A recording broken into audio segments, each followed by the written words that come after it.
नमस्कार, आप देख रहे हैं द भारत खबर। मैं हूं आपके साथ परवेश। शुरुआत करते हैं दिल्ली की 10 बड़ी खबरों की, लेकिन उससे पहले एक छोटी सी अपील है आपसे।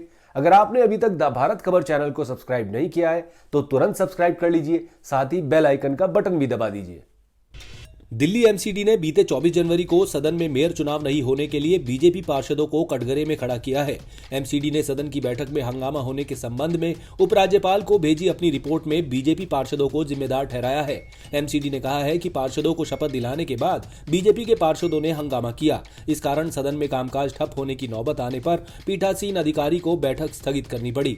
सूत्रों के मुताबिक एमसीडी ने बैठक के संबंध में उपराज्यपाल को बिंदुवार रिपोर्ट भेजी है। एमसीडी ने रिपोर्ट में पीठासीन अधिकारी सत्या शर्मा पर कोई सवाल नहीं खड़ा किया है। वहीं आप सदस्यों को भी हंगामे के लिए जिम्मेदार नहीं ठहराया है। एमसीडी ने रिपोर्ट में लिखा है कि पीठासीन अधिकारी ने पार्षदों को शपथ दिलाने के बाद कार्यसूची के तहत मेयर का चुनाव कराने की तैयारी के निर्देश दिए और उन्होंने कुछ पल के लिए बैठक स्थगित कर दी। इसी बीच दोनों पक्षों के पार्षदों ने अपने नेताओं और पार्टियों के नारे लगाने शुरू कर दिए। पीठासीन अधिकारी के आने पर आपके पार्षद शांत होकर अपनी सीटों पर बैठ गए, लेकिन बीजेपी पार्षद शांत नहीं हुए और वे आप पार्षदों पर गाली देने का आरोप लगाते हुए नारेबाजी करते रहे।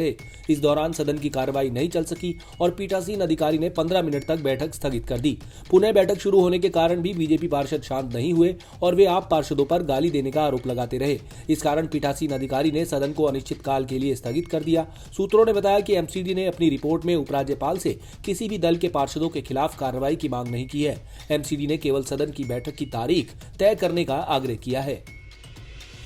केजरीवाल सरकार ने G20 की तैयारियों के मद्देनजर दिल्ली की सड़कों को बेहतर बनाने की दिशा में काम शुरू कर दिया है। मथुरा रोड से लेकर रिंग रोड का पुनर्निर्माण होगा। उप मुख्यमंत्री मनीष सिसोदिया ने आईटीपीओ कॉम्प्लेक्स के इर्द गिर्द मथुरा रोड, भैरव मार्ग और रिंग रोड के ब्यूटिफिकेशन और स्ट्रेंथनिंग की 17.5 करोड़ रुपए की परियोजना को मंजूरी दे दी है। इस परियोजना के तहत मथुरा रोड पर डब्ल्यू पॉइंट से दिल्ली पब्लिक स्कूल तक, भैरव मार्ग और रिंग रोड पर आईपी फ्लाईओवर से भैरव मार्ग टी पॉइंट तक की करीब 6 किलोमीटर की सड़क का सौंदर्यीकरण का काम किया जाएगा। प्रोजेक्ट में इन सड़कों की रिसरफेसिंग, फुटपाथ और सेंट्रल वर्ज का सौंदर्यीकरण और मौजूदा ड्रेनेज सिस्टम को बेहतर बनाना शामिल है। उप मुख्यमंत्री ने पीडब्ल्यूडी के अधिकारियों को परियोजना संबंधी सारा काम मार्च तक पूरा करने के निर्देश दिए हैं। साथ ही निर्देश दिए कि निर्माण कार्य के दौरान आम लोगों को किसी भी समस्या का सामना न करना पड़े। सेफ्टी, सिक्योरिटी और क्वालिटी के सभी मानकों का प्रतिबद्धता से पालन हो। उप मुख्यमंत्री ने कहा कि दिल्ली का G20 की मेजबानी करना हम सभी के लिए बेहद गर्व और सम्मान की बात है।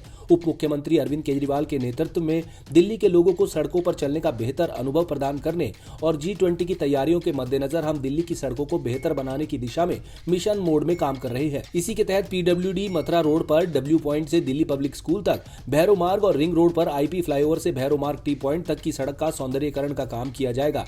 साथ ही सड़क के दोनों ओर हरियाली का भी खास ख्याल रखा जाएगा।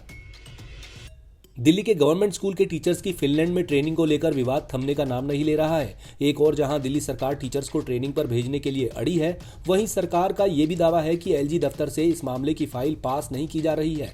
इसी के चलते दिल्ली के उप मुख्यमंत्री मनीष सिसोदिया ने उपराज्यपाल वीके सक्सेना को चिट्ठी लिखकर टीचर्स की ट्रेनिंग की फाइल जल्द से जल्द पास करने को कहा है। उप मुख्यमंत्री मनीष सिसोदिया ने आरोप लगाया है कि एलजी टीचर्स को फिनलैंड भेजने की फाइल फिर रोक कर बैठ गए हैं। उनका कहना है कि वो फाइल 20 जनवरी से एलजी की टेबल पर है, लेकिन वो कोई निर्णय नहीं ले रहे।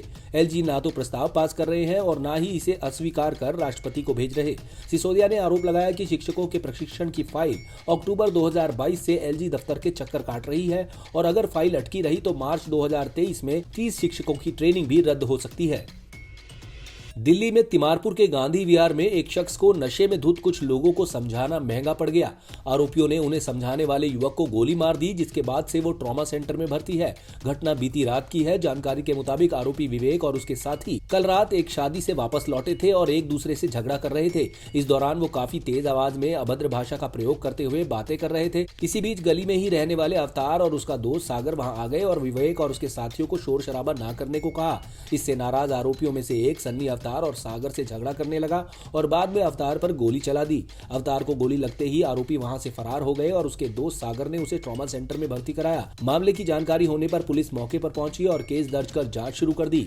पुलिस ने अब तक मुकुंदपुर के रहने वाले 22 साल के एक आरोपी विवेक पांडे को गिरफ्तार किया है और बाकी की तलाश में छापेमारी की जा रही है।